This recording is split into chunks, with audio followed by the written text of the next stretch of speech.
Hello everyone, welcome back to my channel বৃষ্টি অমিত।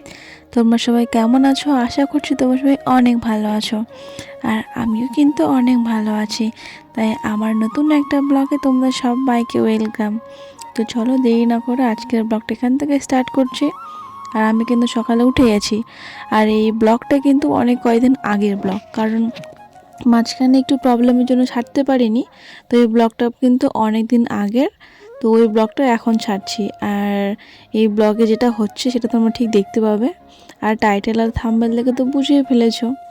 আর দেখো সবাই, মা ঘুম থেকে উঠে মা সব কাজবাজ করে মা, আমি, ঠাম্মা, বোনু সবাই বসে আছি। আর পাশে ছিল শাশুড়ি মা, শ্বশুরমশাই সবাই বসেছিল। সবাই বসে আছি আর হাসি গল্প করছি, কারণ অনেক কয়দিন তো থাকা হয়েই গেছে আমার বাড়িতে মায়ের। তো মা বলছে এবার বাড়ি যাবে, আর টিকিট ওরা কেটে এসছিল, তো তার জন্য আজকে রিটার্ন টিকিট ছিল। আর গল্প করছিলাম যে টিকিট তো কনফার্ম হয়নি, তাহলে কে কোথায় শোবো, এরকম একটা ব্যাপার।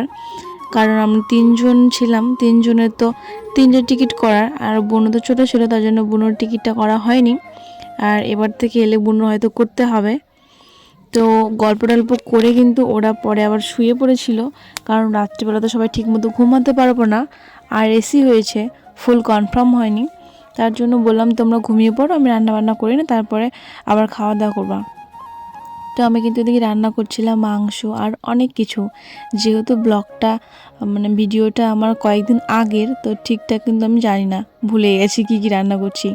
কিন্তু অনেক কিছুই আমি রান্না করেছিলাম, মাছের ঝোল, মাংস, আর পাঁপড় ভাজা, ঘন্ট, সবজি, ওই যে পেছনে দেখতে পাচ্ছ, অনেক কিছু করেছি, আবার ডালও করেছিলাম। তো আমি কিন্তু রান্না করছিলাম, মা আর সবাই কিন্তু ঘুমোচ্ছিল। পরে তোমাদের দেখাবো ওরা কে কে ঘুমোচ্ছে।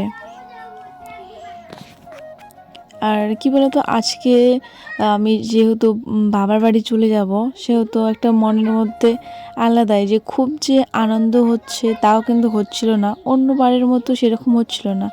অন্যবার যেরকম আমার খুব আনন্দ হচ্ছিল, মা বাড়ি যাবো, এখানে থাকবো না, চলে যাব, তো এবার কিন্তু অতটা হচ্ছিল না, একটু খারাপ লাগছিল। জানি না কী জন্য হচ্ছিল, হয়তো এখানের মন বসে গেছে, এরকম কিছু একটা হয়েছে, তার জন্য ওখানে যেতে মনটা লাগছিল না।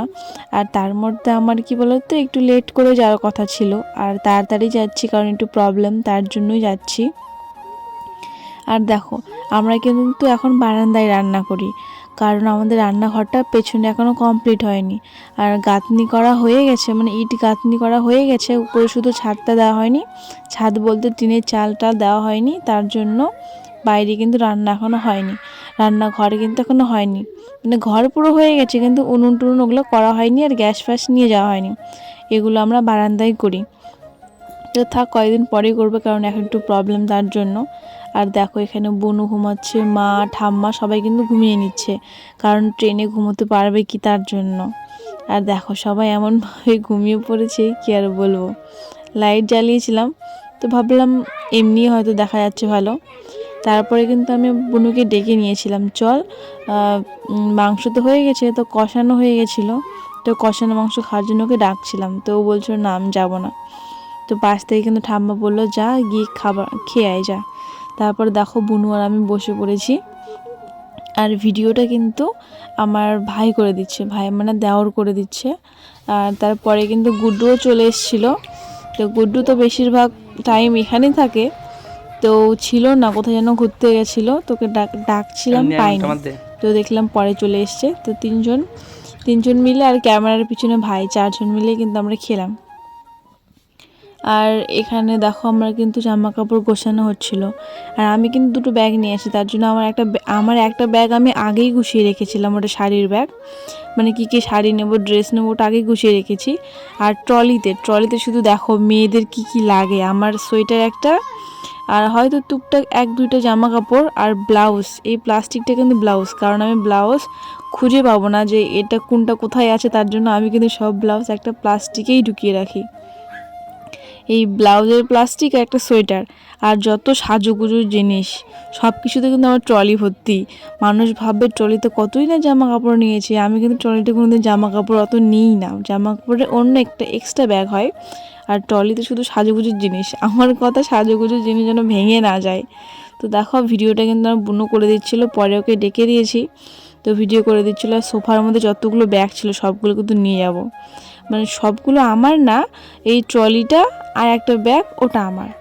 আর তাছাড়া যে আরও আদার্স 1 2 3 4টে ব্যাগ ছিল, ওরা কিন্তু মা ঠাম্মারা নিয়ে এসেছিলো, ওরাই কিন্তু ব্যাগটা নিয়ে যাবে। আর দেখো সব কিছু করে টাইম শেষ, আর এখন কিন্তু বাজে বিকেল 5টা 6টা বাজে, 5:30টার মতো বাজে। আর আমরা কিন্তু 6টার সময় বেরিয়ে যাবো, তার জন্য একটা টোটোওয়ালাকে বলেছি। এখানে 2টো ব্যাগ আছে, আর ওর পিঠে একটা ব্যাগ আছে। আমরা সবাই যাচ্ছি, আর কান্না করছে, এটা কান্না করছে, এদেরকে নিয়ে যাচ্ছি না তার জন্য। এরা অবশ্য যাবে পরে, কারণ টিকিট নেই তো এদের।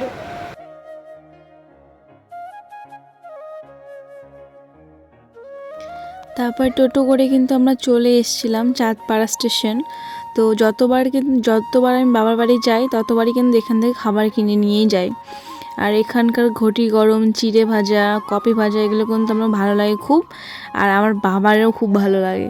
তা আমার শাশুড়ি মা কিন্তু চলে এসেছিলো, মানে আমাকে নিয়ে, যে কি কি নিয়ে যাবার তোমার বাবার জন্য বলো। তো একটা চিড়ে ভাজার প্যাকেট, একটা ঘটি গরম আর একটা কপি ভাজা, এগুলো কিন্তু বাবার জন্য নিয়েছিলাম। নিয়ে কিন্তু আমরা দেখো আমাদের ট্রেন আসার সময় হয়ে গেছে, তো আমরা কিন্তু আগে যাচ্ছিলাম। আর কি বলো তো, আমাদের যে ট্রেনটা ছিল 7টায় না কি জানি না কয়টা একটা ট্রেন ছিল, তো ওই ট্রেনটার আগে আরেকটা ট্রেন আসছে। তো ভাই বলছিল যখন তোমরা যাবাই তাহলে আগে ট্রেনটাই যাও, তাহলে কি অন্তত বসে থাকবে, আর তা না হলে এর পরের ট্রেনটাও তোমরা যেতে পারবে। তো আমরা বলছিলাম যেতে যখন হবে তাহলে আগেই যাই, গিয়ে ওখানে বসে থাকি। আর আমরা যতক্ষণ স্টেশনে থাকবো ওদেরও ততক্ষণ স্টেশনে থাকতে হবে, তার জন্য ওদেরকে আগে ছেড়ে দেওয়াই ভালো, বাড়িতেও কেউ নেই, তার জন্য চলে গেছিলো। আর দেখো আমরা কিন্তু, দেখো আমার মুখের কি অবস্থা, কি বলে তো, কয়েকদিন আগে না আমার মুখটা খুব চুলকাচ্ছিল, আর কেমন মানে কি বলবো, লাল লাল টাইপের একটা হয়ে যাচ্ছিল। তো ওটা খুব চুলকাচ্ছিল, অ্যালার্জি টাইপের। তো চুলকানোর পরে না এখন ওই চুলকোই না, কিন্তু ওই সাদা সাদা টাইপের কি চামড়া উঠে যায়। ওটা কিন্তু পুরোটা মুখে হয় না, শুধু চোখের নিচের সাইড দুটোতে হয়। তো আমি বাড়ি যাচ্ছিলাম, তো ভাবছিলাম গিয়ে আবার ডাক্তার দেখাবো, কারণ আমি একজন হোমিওপ্যাথিক ডাক্তারের কাছ থেকে অনেক ক্রিম সাবান এগুলো মানে লাগিয়েছিলাম, তো আগে আমার ভালো হয়ে গেছিলো। তো ভাবছিলাম এবারে গিয়ে ওনার কাছ থেকেই নিয়ে নেব। আর দেখো সকাল কিন্তু হয়ে গেছে, আমি আর বুনু বসে পড়েছি এক জায়গায়, বুনু আর আমি বসে আছি, আর মা ঠাম্মারা কিন্তু মানে পাশে আছে। আর দেখবো আমার মা কীভাবে ঘুমোচ্ছে, দাঁড়াও একটু ওয়েট করো, মাকে দেখাচ্ছি। আমার মা কিন্তু রাত্রিবেলা ঘুমোতে পারেনি, কারণ আরসি সিট তো, তার জন্য এইভাবে বসে বসেই ঘুমোচ্ছে। আর আমরা কি বলো তো রামপুরেই নামবো, বালুরঘাটে যাব না, কারণ বালুরঘাটে গেলে আমাদের একটু টাইম নষ্ট হবে, তার মধ্যে বালুরঘাট থেকে আমাদের বাড়ি একটু দূরেই হবে, আর রামপুর থেকে একটু কাছে হয়, আর তার মধ্যে ভাড়ারও একটা ব্যাপার আছে কম বেশি। তো আমি আগে কিন্তু বালুরঘাটেই নামতাম যখন জানতাম না, তারপরে তোমার দাদাভাইকে বললাম, তো ও বলছিল যে ঠিক আছে রামপুর থেকে যদি কাছে হয় তাহলে নামবো এখানে। তো ওকে নিয়ে একবার নেমেছিলাম ফার্স্ট টাইম, তো ওখান থেকে এসেছিলাম, তখন ভাবলাম তো কমই রাস্তা আর কম ভাড়াটাও কম লাগে, তার জন্য আমরা কিন্তু রামপুর স্টেশনে নেমে গেছিলাম। আর এই টোটোওয়ালা দাদাটা এটা কিন্তু দাঁড়িয়েই ছিল সামনে, তো আমরা বলেছিলাম, তো একেবারে বলেছে ঠিক আছে চলো ওই ভাড়ার মধ্যে নিয়ে যাবো। তো আমরা কিন্তু এবার টোটোতে উঠে পড়েছি, আর দাদারা কিন্তু ছেড়েও দিয়েছে। আর আমরা কিন্তু ট্রেন 8:30টায় নামে আমাদের কিন্তু 8টা কত যেন নেমেছিলাম, 8:30টায় নামে, তো আমরা 7:55 নেমে গেছিলাম। তো অনেকটা আগেই নেমে গেছিলাম। তো চলো আবার দেখা হবে তোমাদের সঙ্গে আমার নতুন একটা ব্লগে, টাটা।